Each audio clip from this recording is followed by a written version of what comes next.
Cumprimento a todos com a graça de nosso Senhor Jesus.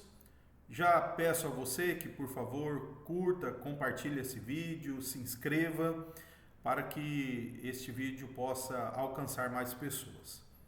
Eu quero hoje falar sobre as semelhanças entre o Deus Mórmon e o Deus Adventista.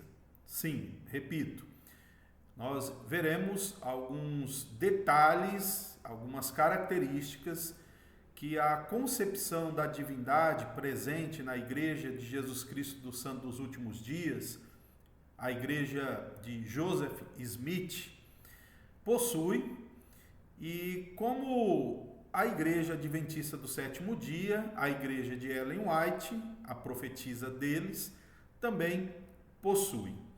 Antes de mostrar aqui o que eu vou apresentar neste vídeo, já peço que você procure no canal Para Que Possamos, do Rodrigo Custódio, em que ele apresenta um trabalho bem exaustivo e pesquisado sobre a aproximação de Ellen White com os Mormons, tá? Será muito interessante e o que eu vou mostrar aqui também aponta algo nessa direção.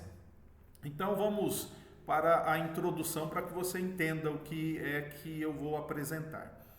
Todos nós sabemos que depois do grande desapontamento, isto é, em 1844, quando em outubro daquele ano Jesus não veio, que foi chamado o movimento Millerita, que é o movimento adventista ali, né, antes da Igreja Adventista ser organizada.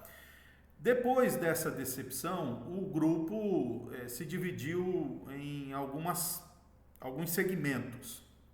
E geralmente se divide o grupo decepcionado e desiludido ali em três.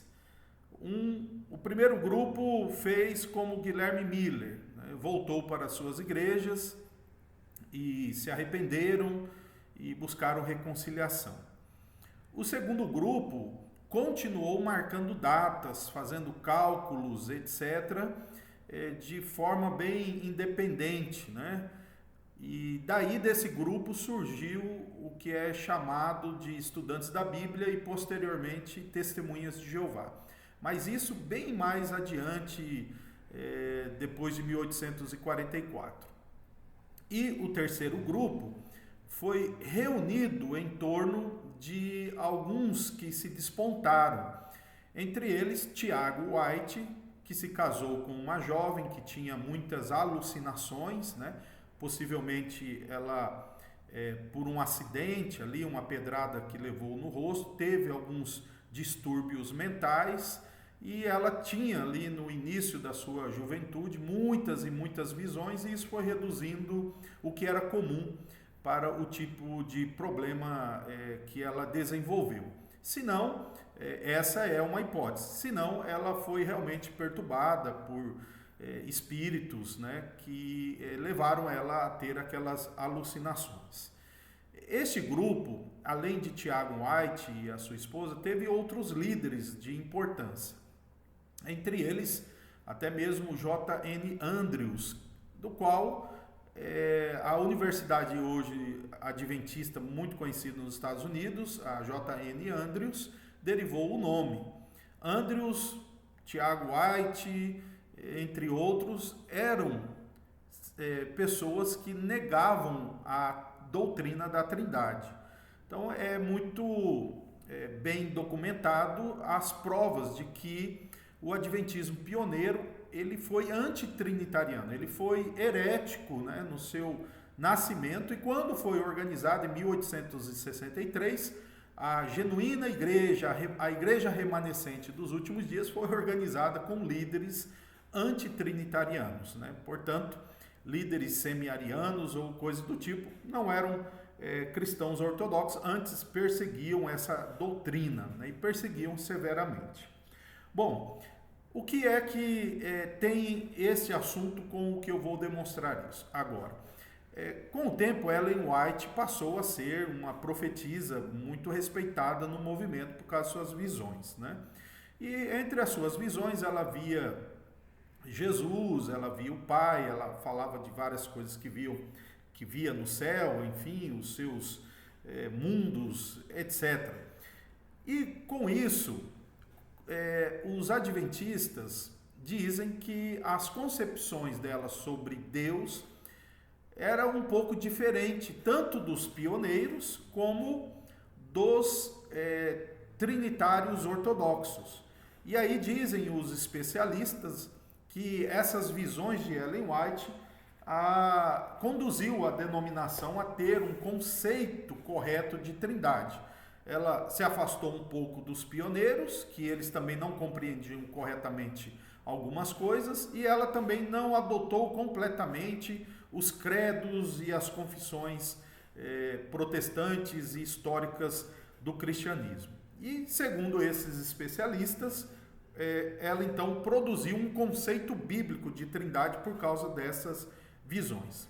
Só que entre as coisas que dizem esses especialistas que os pioneiros rejeitaram e que depois Ellen White provou ser certo por meio de suas visões, está a seguinte ideia, que Deus, ele não é um ser espiritual como afirmam os credos e as confissões protestantes. Eles chegam a dizer que os credos, as confissões, fazem de Deus quase que um fantasma, né? Coisas do tipo assim. E que ela chegou a ver, né, as suas visões, portanto ficou claro que Deus, ele é um ser tangível, que possui partes, e são pessoas tangíveis, né, distintas assim, uma da outra. E aí eles dizem que isso é diferente da doutrina da Trindade, quando diz pessoa, mas não quer se referir a uma unidade ontológica à parte daquela que é o centro, a própria divindade. E para provar isso daqui, eu vou ler para vocês uma parte que está na Revista Adventista. Eu vou deixar o link para você ler essa revista aqui na descrição do vídeo, e deixa eu só ler para você a revista Adventista. Então ali elabora ou apresenta aí a discussão em torno da Trindade desde os primórdios aí adventistas, né? E entre várias coisas, aqui na conclusão, olha só o que eles afirmam aqui, observe só. Na conclusão, os pioneiros, prestem bastante atenção, os primeiros adventistas rejeitavam corretamente a trindade dos credos, que apresenta um Deus sem corpo ou partes, e não distingue claramente as pessoas da divindade. Fecha aspas. Então observe que a revista adventista agora está mostrando que isso que os pioneiros rejeitaram estava certo. Outras coisas eles erraram, mas a rejeição da trindade dos credos e também das confissões é algo que eles classificam como certo, correto, tá? Ou seja, que Deus não tinha corpo ou partes, isso então para eles era errado, né? Mais outra informação podemos encontrar aqui nesse livro adventista, né? Que é também muito semelhante aos artigos dessa revista aí, alguns até usaram o mesmo autor, etc. Então, entre várias coisas, aqui é dito o seguinte, que o que era coerente ali na visão de Ellen White, rejeitando a ideia espiritualista de um outro adventista lá, eles então usam como um argumento para provar que, para Ellen White, este conceito dos credos estava errado. E aí diz que é coerente com a interpretação de que ela percebeu similaridades entre os credos que pretende que Deus seja invisível, sem corpo ou partes. Então, observe aqui que eles dizem isso, tem aqui mais adiante, né, na página 248 desse livro, que afirma ainda, ó, a visão com a qual finalmente veio a concordar retrata os membros da divindade como indivíduos tangíveis e pessoais. E aí logo em seguida faz afirmações trinitarianas, mas observe que estão dizendo que a rejeição dos credos por parte dos pioneiros estava certa, porque depois Ellen White teve visões que concordariam com aquela parte da crítica dos pioneiros adventistas, não de tudo. Bem, então o que percebe-se? Até mesmo o Tratado de Teologia Adventista do Sétimo Dia diz que essa visão pode se aproximar do triteísmo. Tá? Olha só o que um teólogo adventista afirma. Ele afirma que esta percepção ou essa concepção trinitária pode se aproximar do triteísmo. O triteísmo é algo que sabemos que está presente entre os mormons, certo? Embora eles não concordem, eles usam também o termo trindade, ok? Então, posto isso, eu estou aqui com um livro de um apóstolo mormon, o Brigham Young, né? Aqui, Ensinamentos dos Presidentes. E esse apóstolo mormon, aqui na página 29 do livro, olha só o que ele vai dizer sobre Deus. Veja se você não identifica alguma semelhança aí. Ó, aqui no primeiro parágrafo diz assim, ó, cremos no único Deus, um mediador e um Espírito Santo. Não podemos crer por um momento sequer que Deus não possua um corpo, partes, paixões ou atributos.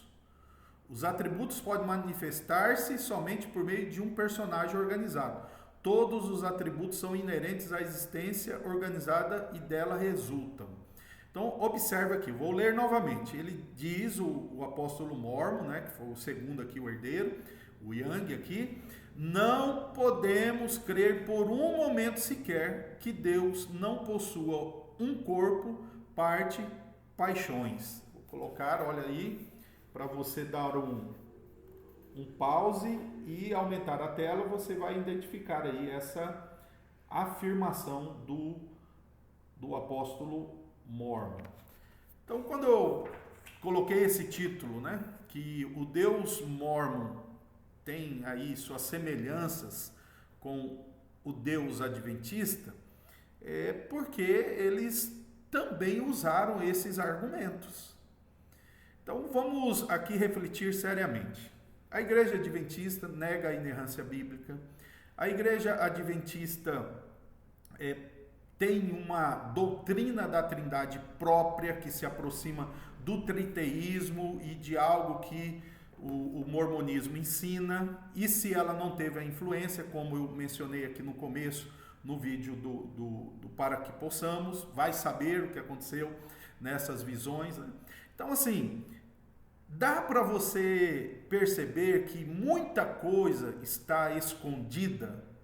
Então, quando nós olhamos, né, aqueles garotos propaganda, né, da TV Novo Tempo e da Boa Vizinhança Adventista, é muito até interessante, né? Parece que realmente querem dizer que são protestantes, evangélicos, com uma tradição já dentro do que sempre o protestantismo ensinou, mas quando você vai vasculhar, você encontra algumas coisas muito estranhas, no mínimo, tá?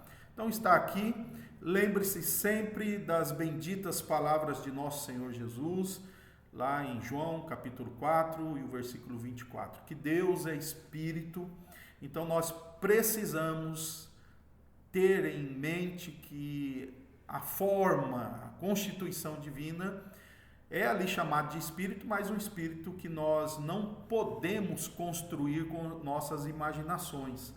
As visões bíblicas são visões pedagógicas que usam ora símbolos da criação, ora até mesmo, né, o antropomorfismo para nos apresentar algo sobre Deus. Então tomemos cuidado com um falso Deus. Um falso Deus, por fim, terminará numa falsa salvação. Que Deus te ilumine e te abençoe.